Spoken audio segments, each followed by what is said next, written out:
Rekam dulu. Baik. Najwa udah UP belum? Alhamdulillah udah Pak. Udah ya. Eh, Kapan UP-nya? Waktu akhir November. Berarti udah ada SK ya sekarang. Udah. Siapa pembimbingnya? Pembimbingnya Pak Izan sama Bu Izah. Pak Izan sama Bu Iza. Oke, udah bimbingan belum? Udah baru sekali yang bab satunya. Gimana kata pembimbingnya?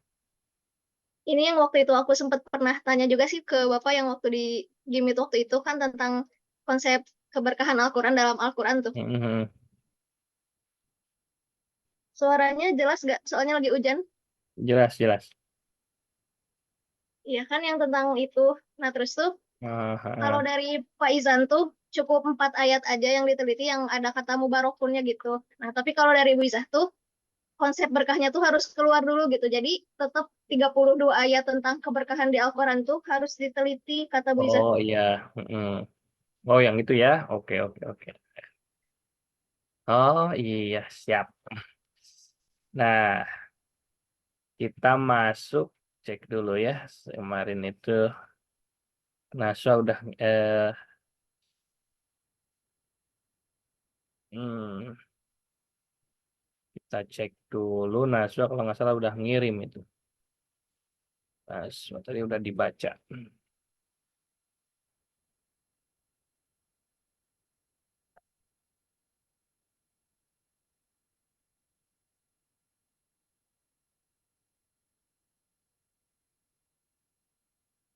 Screen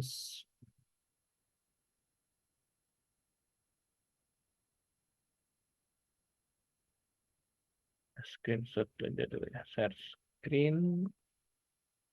Oke, udah kelihatan ya. Udah, Kalau di bab satu udah oke. Tapi yang memang akan jadi analisis itu nanti di bab ini nih. Konsep keberkahan dan bagaimana mendapatkan keberkahan. Karena ini perlu difikskan teori yang akan digunakan. Karena kan tadi dari Pak Izan cukup hanya dengan maudhu'i saja, tapi dari Ibu kan minta ada tambahan. Nah, dari Najwa gimana rencananya? Apakah mau fokus yang Pak Izan atau memang mau dengan apa namanya itu konsep dari keberkahan Al-Quran yang apa dari tambahan dari Bu Izzah? kalau lihat dari masukan sih lebih condong ngambil yang Bu Izzah gitu ya. Soalnya kan waktu itu pas ditanya juga pas awal bimbingan tuh kan Mm-mm. emang ciri berkah tuh kayak gimana? Terus kan aku masih bingung ya jawabnya. Mm-mm. Nah, jadi kata ibu tuh gitu biar sebelum kita ke keberkahan Al-Qurannya dulu, jadi harus tahu dulu konsep berkahnya tuh kayak gimana. Soalnya kan ini judulnya tuh katanya konsep keberkahan Al-Quran dalam Al-Quran. Jadi variabelnya ada konsep berkahnya, terus berkah dalam Al-Quran, terus konsep keberkahan Al-Quran dalam Al-Quran gitu kata Ibu Izzah tuh. Baik. Berarti ini nanti konsep ini pasti akan ada kaitannya dengan teori semantik kan gitu. Lalu ini berkaitan dengan tafsir maudhu'i. Walaupun langkah tahapan ini sebenarnya saling melengkapi. Tapi kita fokuskan misalnya untuk mengungkapkan konsep itu menggunakan semantik Al-Quran. Nah, sedangkan nanti keberkahan Al-Quran, cara untuk seperti apa untuk mendapatkan keberkahan ini, akan menggunakan tafsir maudhu'i. Nah, lalu kita akan lihat di bab 2 landasan teori. Nah, berkah dalam Al-Quran, tafsir maudhu'i. Nah, nanti di sini ada ditambahkan karena memang keterkaitannya dengan tafsir semantik. Jadi di tafsir maudhu'i itu nanti kan ada misalnya poin, misalnya pengertian, eh, lalu perkembangan, nanti ada apa namanya itu metodenya ya, metode tafsir maudhu'i. dan ditambahkan berkaitan dengan bukan improvisasi ya, istilahnya itu pengembangan metodenya. Nah, nanti di sini dimasukkanlah satu penjelasan karena memang semantik ini tidak berdiri sendiri mengikuti tafsir, maka di sini hendak menjelaskan bahwasanya pengembangkan metode Maudu'i menggunakan teori semantik Al-Qur'an. Jadi hendak menyampaikan saja sih bahwasanya dalam tafsir Maudu'i ini ada berbagai cara ya, berbagai cara untuk mengungkapkan maksudnya, salah satunya dengan semantik Al-Qur'an. Jadi cukuplah nggak terlalu banyak ya, nggak terlalu ini. Nah, lalu untuk di bab 2 silakan, ada komentar dulu dari Najwa? Paling kalau yang berkah dalam Al-Quran itu kalau di bab 2 kan ada 32 ayat ya yang dari Mhm, kata barokah sama seakarnya. Nah itu tuh semua ayatnya tuh di bab 2 dicantumin atau enggak? ya, untuk di ini biasanya dicantumkan dicantumkan tetapi tidak berbentuk ayat misalnya 1 sampai hanya berkaitan dengan maksud dari kata berkah, maksud dari berkah.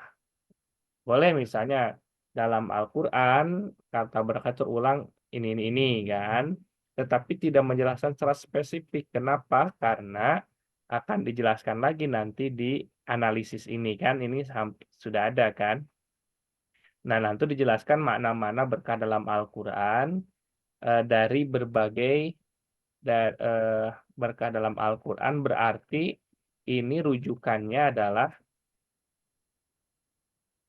beberapa penafsiran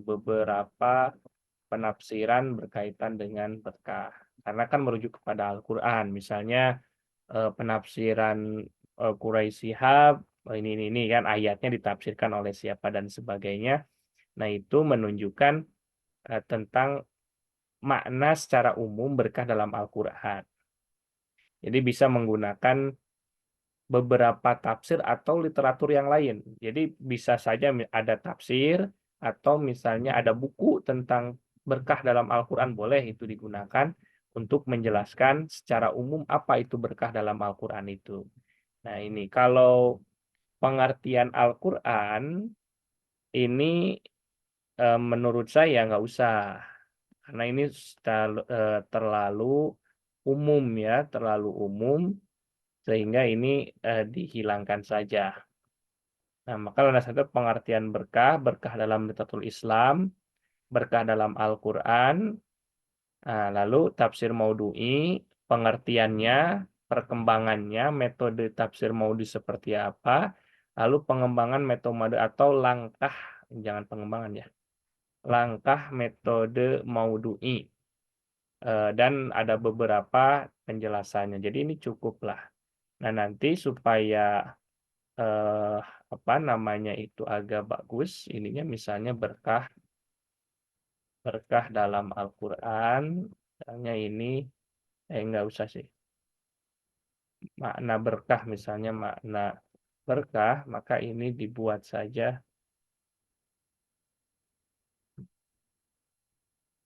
Nah, jadi 1, 2, 3. Ini juga sama B-nya. Nah, ini 1, 2, 3. Nah, ini ya. Lanjut kita ini gimana? Clear ya? Kalau buat yang neliti konsep berkahnya dulu berarti itu masuknya ke bab 4 Pak. Iya, nanti di bab 4. Kalau bab 2 masih umum. Jadi, eh, kalau misalnya Najwa ingin mengambil keputusan, misalnya Najwa jadi pimpinan.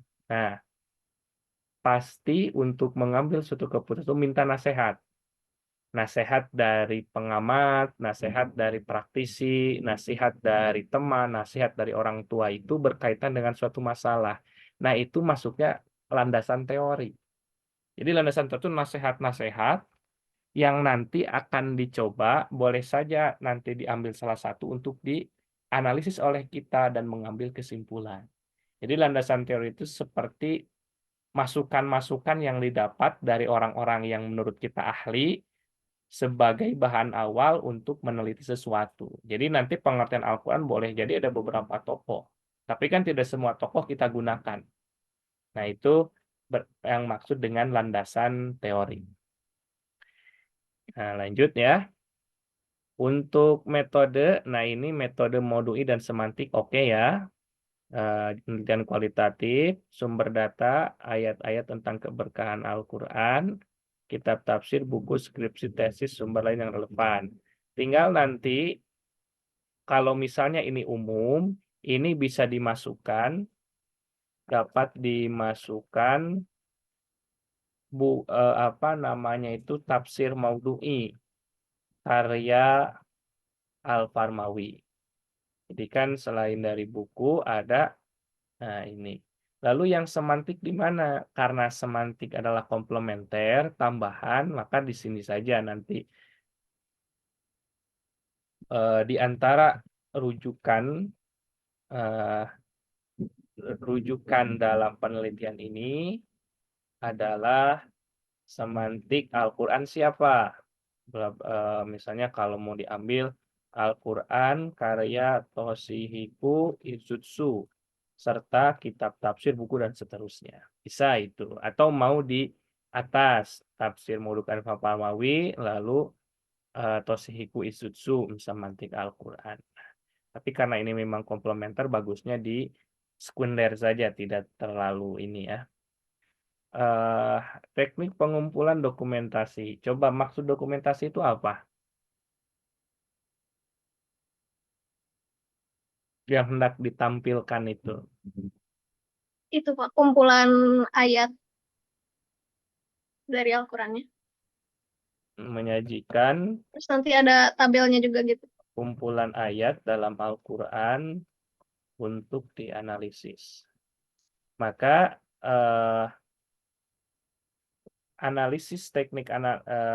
teknik analisisnya di sini penelitian kualitatif metode kan hanya baru didokumentasikan kan, Kak. Di sininya ditambahkan lagi, misalnya menyajikan dokumentasi, dianalisis dengan menggunakan analisis deskriptif. Nah, ini deskriptif. Mau agak lebih berat, boleh deskriptif analisis. Tapi biasanya kalau deskriptif analisis ini digunakan untuk tesis, ya, untuk S2. Paling mudahnya ini aja misalnya. Yang ini saja ini udah oke lah. Nanti coba cari jelaskan maksud deskriptif itu apa. Nah, itu dimasukkan. Jadi teknik pengumpulan data menggunakan teknik dokumentasi, yakni bla bla bla bla bla menggunakan analisis deskriptif. Say. Lalu menerapkan langkah metode semantik dan tafsir modul yang diteruskan oleh Al-Farmawi. Oke ya. Nah, ini eh, apa namanya langkah untuk metode penelitian hanya menambahkan ini. Untuk metode penelitian ada mau yang ditambahkan? Silakan. Paling ini sih ada yang mau ditanyain, kan pernah Mm-mm. baca yang semantik ensiklopedik ya Pak. Itu kan yang Mm-mm. digagas Pak Dadang sama Bu Irma yang kritik dari Isutsu Mm-mm. gitu. Nah, semantik ensiklopedik tuh ngegabungin analisis semantik ke metode tafsir maudhu'i gitu. Nah, Mm-mm. kan penelitian saya tuh kira-kira tuh masuk ke semantik ensiklopedik atau gimana gitu. Soalnya langkah-langkahnya tuh ada di langkah yang terakhir tuh nulisin konsep juga gitu. Jadi di langkah-langkah terakhir semantik ensiklopedik tuh terakhirnya tuh konsepnya gitu. Jadi apakah Oke. yang penelitian saya itu masuk ke situ atau gimana? Berarti kalau gitu udah saja ininya jangan Toshikuzutsu, udah aja semantik ensiklopedi biar membumikan guru-guru kita ya. Nah, karya siapa misalnya Pak Dadang sama Bu Irma ya. Misalnya karya Awan dan Irma Riani. Ini boleh dan bagus. Saya kira ini bakal diberikan respon yang baik oleh Bu Izah. Bahkan nanti kalau pengujinya nanti karena semantik, kemungkinan besar kalau ada semantiknya pasti pengujinya itu Bu Irma atau Pak Dadang. Nah, sehingga kan udah ada apa, ini rujukannya saya menggunakan penelitian ibu atau penelitian bapak. Nah, berarti di sini nanti, semantiknya itu semantik ensiklopedi Al-Qur'an, ensiklopedi. Nah, jadi langkah tafsir maudu'inya masukkan teori semantik ensiklopedi. Nanti jelaskanlah, penyebab jadi semantik ensiklopedi itu apa? Sebagai apa, kan ada ya, nanti dijelaskan.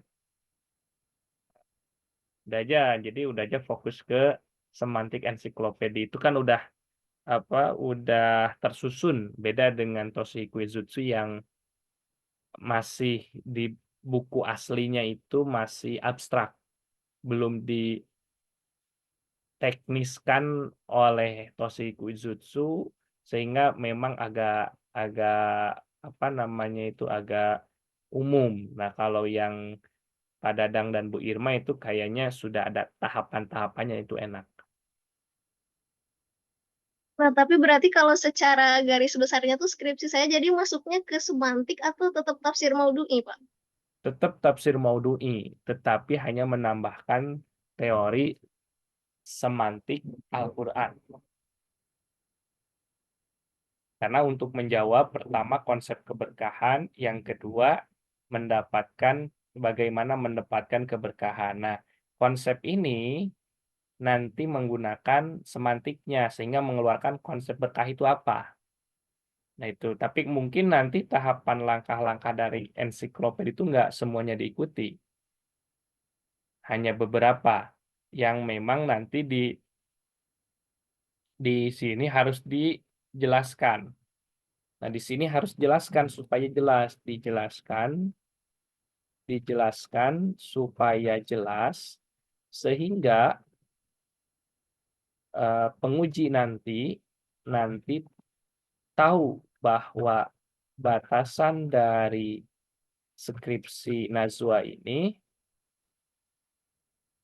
jelas, ini jelas. Nah, ini dan tidak bisa dibantah karena sudah ada tahapannya yang diterapkan dalam analisis data. Misalnya hanya beberapa dari 6 langkah sirkuit Zusu, mungkin 3 yang ensiklopedia Al-Quran hanya 3 yang diambil karena hanya ingin mengungkapkan konsep saja. Setelah itu lanjut ke apa namanya itu, karakteristik atau cara mendapatkan keberkahan dengan menggunakan Al-Farmawi. Di Al-Farmawinya mungkin nggak dari yang pertama karena sudah diungkapkan dari ensiklopedinya, mungkin dari ke 5 ke 6-nya berkaitan dengan pengumpulan ayat, pengumpulan hadis, pengumpulan penjelasan dan sebagainya, itu masuk nanti dalam tafsir maudhu'inya. Nah, itu ya. Oh, Oke, berarti yang dari tafsir maudhu'i itu nggak usah di langkah-langkah ngikutin dari yang awal lagi gitu. nggak usah. Makanya di sini yang harus dijelaskan langkah-langkahnya. Karena kan menggabungkan di sini antara semantik ensiklopedi dengan tafsir maudhu'i. Itu ya. Nah, itu untuk apa namanya itu, untuk metode. Sekarang analisis. Oh, Nanti ini Pak, ada analisis. yang mau ditanyain lagi yang Oh, metode, silakan.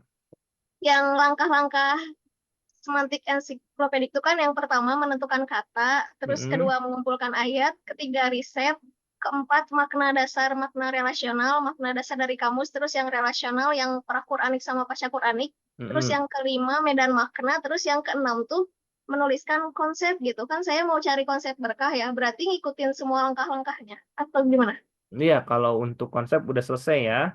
Nah, menentukan konsep. Setelah itu, nah, untuk mengungkapkan langkah selanjutnya, misalnya langkah selanjutnya untuk menemukan keberkahan dalam Al-Qur'an, misalnya Al-Qur'an dilanjut, dilanjutkan dengan misalnya dengan tahapan yang tafsir maudhu'i, apa misalnya eh, menentukan makiyah dan madaniyah untuk eh, untuk menentukan bahwasanya ketika ayat keberkahan pada masa Makkiyah dengan Madaniyah memiliki karakteristik tersendiri.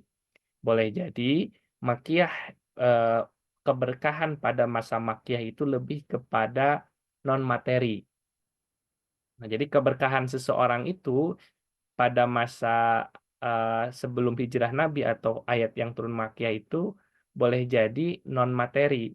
Contoh misalnya keimanan, lalu apa yang menunjukkan ini. Sedangkan nanti di Madaniyah memiliki karakteristik yang berbeda, misalnya kan gitu.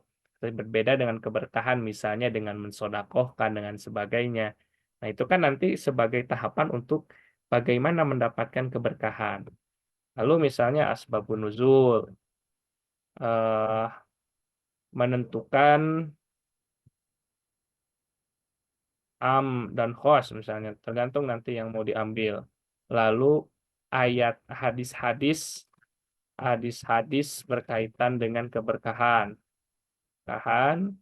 penafsiran tentang ayat-ayat keberkahan.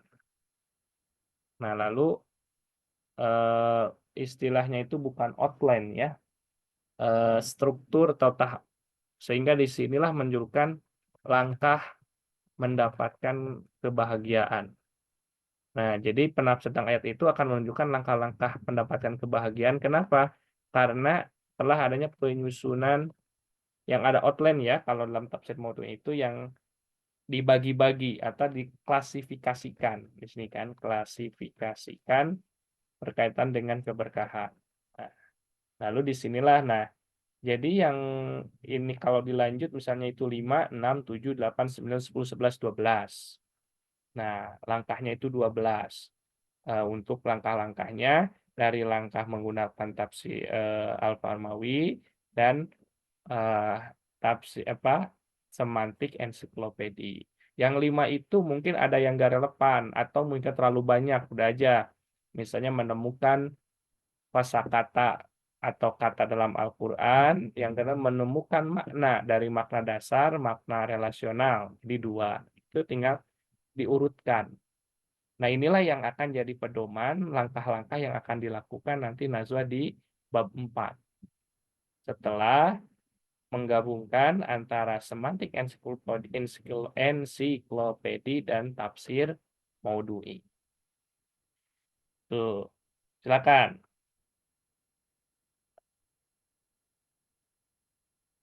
Oke ya. Nah, kita lanjut ke, nah, nanti di bab 4 itu ini konsep, akan menjawab konsep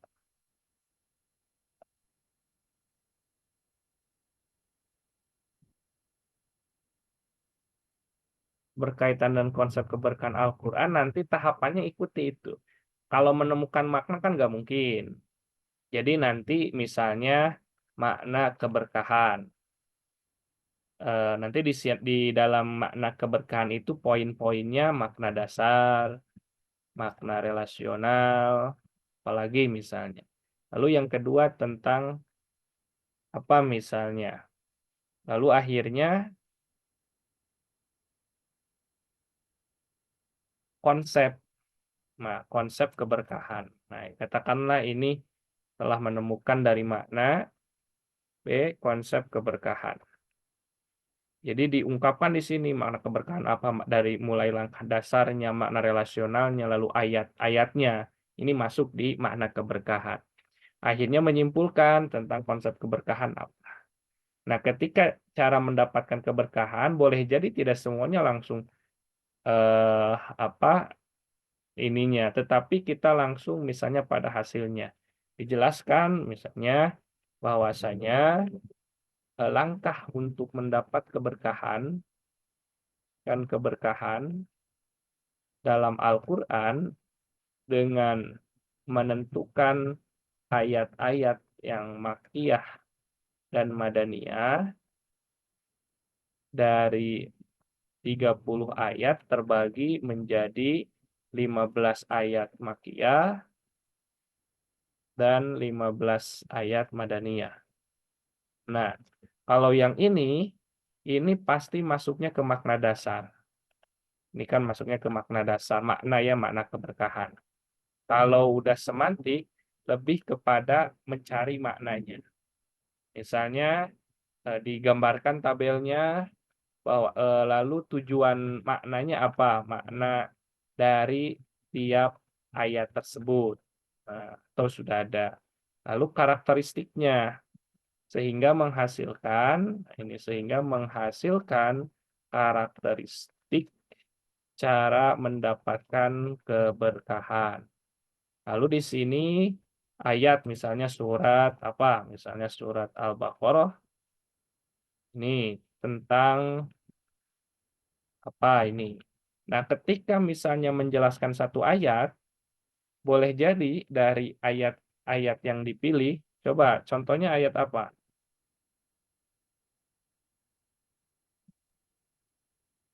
Ini misalnya Al-An'am ya, ayat 92 kita cek.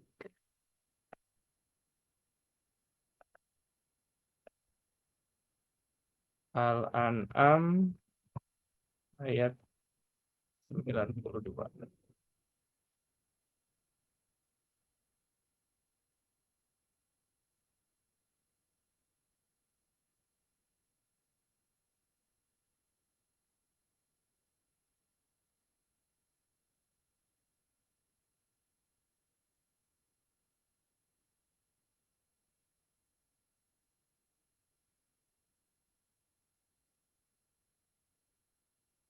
Nah, misalnya ini Mubarakun. Nah, ini tandai setelah oh ini kok gini. Katakanlah kata Mubarakun, keberkah, penuh berkah. Misalnya kan ini penuh berkah. Setelah kita cek bahwasanya ini tentang apa. Jadi nanti diklasifikasikan dari 30 ayat itu nanti dibagi keberkahan misalnya tentang apa-apa-apa setelah dari konsep kan jadi nanti supaya tidak capek dua kali itu kan kita sudah terlihat konsep makna keberkahannya apa saja. Keberkahan berkaitan dengan A, B, C, dan D. Nah, A, B, C, dan D itu kita paparkan di sini. Misalnya keberkahan tentang Al-Quran. Nah, tentang Al-Quran, misalnya Al-Quran. Nah, nanti ketika Al-Quran ada misalnya 6 ayat yang menjelaskan tentang keberkahan tentang Al-Quran. Kita jelaskan dulu bahwasanya dalam Al-Quran ada sekian. Nah, ini ada sekian. Lalu menunjukkan makna ini misalnya. Ayatnya kita, nah di sini bisa jadi kita tambahkan penafsirannya. Penafsiran maksud dari kandungan tersebut. Nah, lalu kita paparkan bahwasanya dengan memegang teguh Al-Quran akan mendapatkan keberkahan. Keberkahan apa? Keberkahan dalam ketenangan. Misalnya ketenangan. Kita lihat ada hadis-hadis, maka di sini ada kombinasi tentang hadis. Misalnya hadis tentang orang yang membaca Al-Quran akan mendapatkan ketenangan ketika mendengarkan, ketika membaca ia akan apa namanya itu dan sebagainya itu. Nah, di sini kita paparkan hadis sehingga dalam konsep yang diungkapkan pada sub satu itu sebenarnya akan dijelaskan kembali tetapi untuk menunjukkan cara mendapatkan keberkahan seperti apa. Setelah tahu keberkahannya apa saja. Nah, tinggal nanti di mendapatkan keberkahan ini tidak lepas untuk menentukan makiyah madaniyah kalau ada asbabun nuzul, lalu jika ada hadis-hadis yang berkaitan, lalu tentang tafsir yang digunakan. Itu. Jadi di sini itu pasti tidak akan lepas dari misalnya makiyah, madaniyah, hadis, ayat-ayat Al-Qur'an atau tafsir ya, tafsir Al-Qur'an. Tafsir Al-Qur'an. Nah, itu. Silakan, ada yang tanyakan? Mau mastiin sih, berarti kan yang konsep berkah yang pakai semantik kan itu berkahnya aja ya, yang dari Mm-mm, 32 ayat itu. Nah, terus kan aku fokusnya di keberkahan Al-Quran, berarti yang di langkah-langkah maudu'inya tuh yang ayat-ayat tentang keberkahan Al-Qurannya aja kan. mm-mm. Itu untuk menemukan cara mendapatkan keberkahan. Dan kalau memang misalnya nanti bisa menemukan sesuatu yang unik dalam artian, oh ternyata Al-Quran itu menyatakan bahwasanya keberkahan itu berbentuk dua. Ada yang materi, ada non-materi. Kan biasa kalau misalnya kita selalu memahami apa itu keberkahan. Ziyadatul khair, tambah-tambahnya kebaikan. Nah, kebaikan seperti apa? Apakah hanya nanti di akhirat atau seperti apa? Nah, setelah kita cek di Al-Quran, ternyata keberkahan yang didapatkan itu satu, dua, tiga, empat, dan seterusnya. Dan itu bisa jadi bacaan bagi apa namanya itu bagi para pendai misalnya untuk menjelaskan bahwasanya keberkahan itu sangat luas cakupannya bagi mereka yang ingin memahami tentang keberkahan itu ternyata bisa nampak loh terasa itu. Nah, terus kan kalau tafsir maudhu itu kan disupport dari kitab-kitab tafsir. Nah, kitab-kitab tafsirnya itu berarti dicantuminnya di yang bab 4 itu, Pak, penafsiran-penafsiran dari kitab tafsirnya. Yang penafsirannya jadi pilih sajalah. Tapi sebenarnya tidak tidak baku ya, tidak baku itu dalam artian oh tiga ini harus sama tiga. Boleh jadi di dalam satu ayat karena beda-beda ada 5 tafsir. Di ayat yang lain mungkin hanya satu atau dua.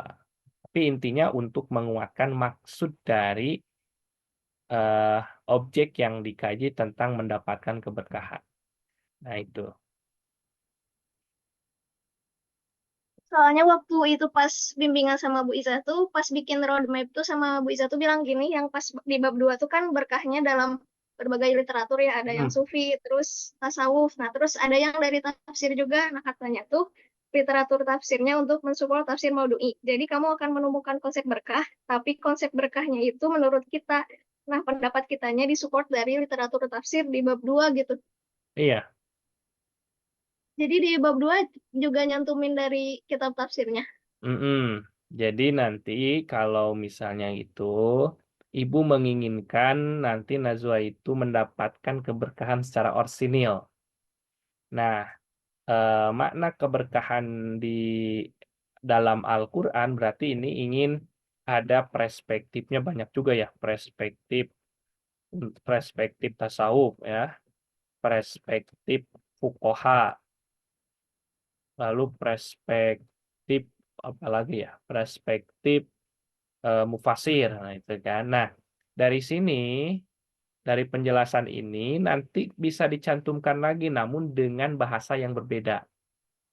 Dengan bahasa yang berbeda sebagai penguat pendapat kita. Argumen dari Najwa itu ini loh, seperti gini ketika membuat argumen. Contohnya misalnya ingin apa ya? Ingin kuliah lah waktu S1. S1 itu waktu kuliah kita mendapatkan berbagai informasi dari kakak tingkat misalnya, dari teman seangkatan, dari orang tua, dari saudara. Kamu kuliah dari UIN atau misalnya ke ITB atau ke Unpad atau nanti ini dan sebagainya. Nah, akhirnya Nazwa memikirkan, menurut saya ke UIN aja lah, ke tafsir Al-Quran misal. Nah, ketika memilih itu, pasti ada preferensi dari siapa itu. Misalnya dari ibu kita. Karena menurut ibu atau orang tua, dengan belajar ilmu Quran itu memberikan, selain dari pekerjaan itu, yang lebih utama adalah memantapkan diri dari segi kualitas beribadah, misalnya dari segi kualitas pemahaman terhadap kitab suci.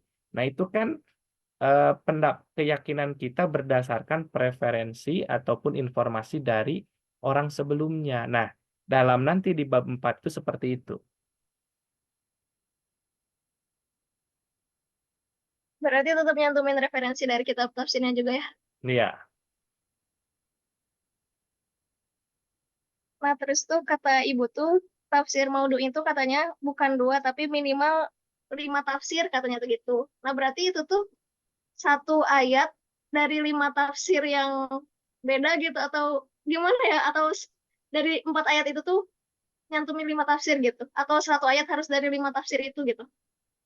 Bagusnya itu ketika masuk kajian ininya ya, bagusnya idealnya itu ya 5 kalau mau, kalau kuat lagi kan waktunya. Ya kalau misalnya ternyata dengan waktu dan sebagainya ya pilih aja lah. Yang 5-nya yang mana yang kira-kira ini memang penting. Sisanya 1, 2, dan 3. Lalu ketika ditanya sama ibu, kok ini enggak semuanya? Ya bu, pengennya semuanya karena keterbatasan waktu, hanya beberapa ayat yang memang dianggap penting. Jadi memang mau pilih mana silahkan.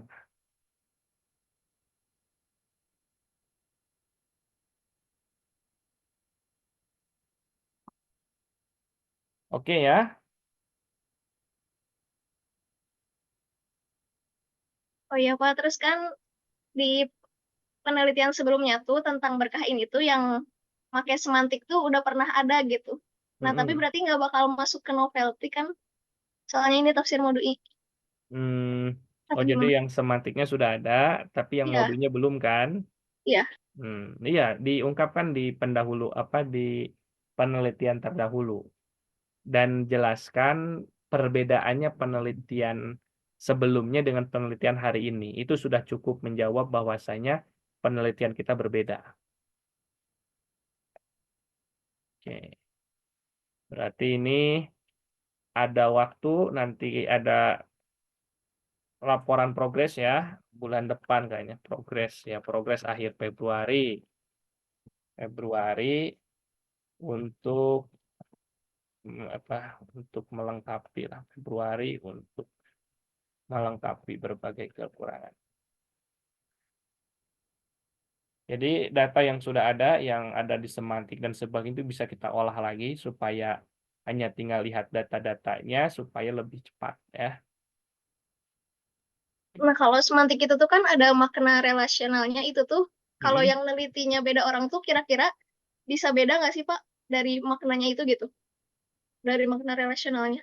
Kalau makna secara umumnya sama, tetapi kecenderungan orangnya akan berbeda. Contoh misalnya setelah mengkaji berkah itu ada 1, 2, 3, 4, 5, 6.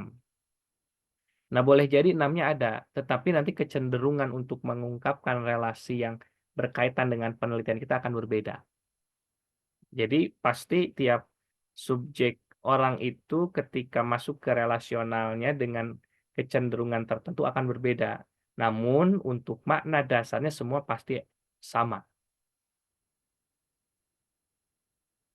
Kan yang makna relasional tuh ada yang pra-Qur'anik ya dari syair-syair jahili, berarti Mm-mm. harus nyari juga dari situ ya, yang diwan-diwan gitu. eh itu pasti agak lama ya. Menurut saya lebih baik itu nggak dimasukkan. Tapi kalau ada boleh. Tapi kalau misalnya nggak ada, udah aja fokus yang relasinya itu adalah berkaitan dengan makna keterkaitan Al-Quran tentang kata berkah itu. Nah itu saja. Tapi kalau ada ya boleh. Namun untuk syair itu memang agak berat kalau misalnya mau mau cari itu kan itu. Jadi fokus saja misalnya ke relasinya itu berdasarkan hubungan antara satu ayat dengan ayat lain tentang keberkahan itu. Jadi mau fokus berkaitan dengan konsep berkahnya. Memang bagusnya itu kita melihat kata berkah sebelum Al-Quran itu apa. Oh ini masuknya ini. Nah, tapi kan kita hanya ingin mengungkapkan dari konsep Qurannya. Ya udah aja fokus aja di bagian Qurannya. Nah itu sih. Oh ya, terus tuh pas ke Wiza tuh bilang apa ya, harus bikin riset pendahuluan dulu gitu. Jadi ngumpulin ayat terus dibikin mind mapping gitu. Cuman aku masih bingung buat bikin mind mappingnya. Nah nanti eh coba nanti ke web ya ada mind mapping, tetapi intinya ini sudah termap ya. Termap itu gini, termap itu misalnya apa ya? Oh enggak ini. Jadi nanti dari pendahuluan seperti ini aja, tapi dimapkan pendahuluan dari ayat, misalnya ayat Al-Qur'annya, lalu dibuat tabel, misalnya dibuat tabel, lalu maknanya apa yang tabel sebagian, lalu buat makna dasarnya apa, fokusnya apa, makna relasional, sudah aja gambar, gambar bentuknya seperti apa. Lalu, konsepnya apa? Konsepnya itu sebenarnya tujuannya ke A misalnya. Nah ini Pak Bu, setelah saya baca perkiraannya itu konsepnya ini. Nah sehingga langkah untuk mendapatkan keberkahan, nah 1, 2, 3, 4, 5, dan seterusnya.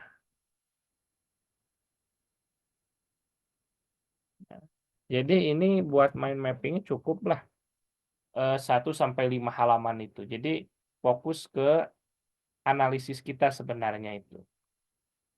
Analisis kita berkaitan dengan ini. Boleh jadi mind map-nya ini tuh salah, tapi nggak masalah.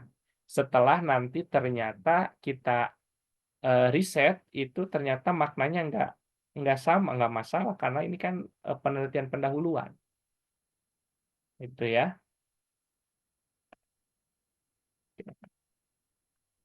Jadi ini cukuplah untuk mind map itu.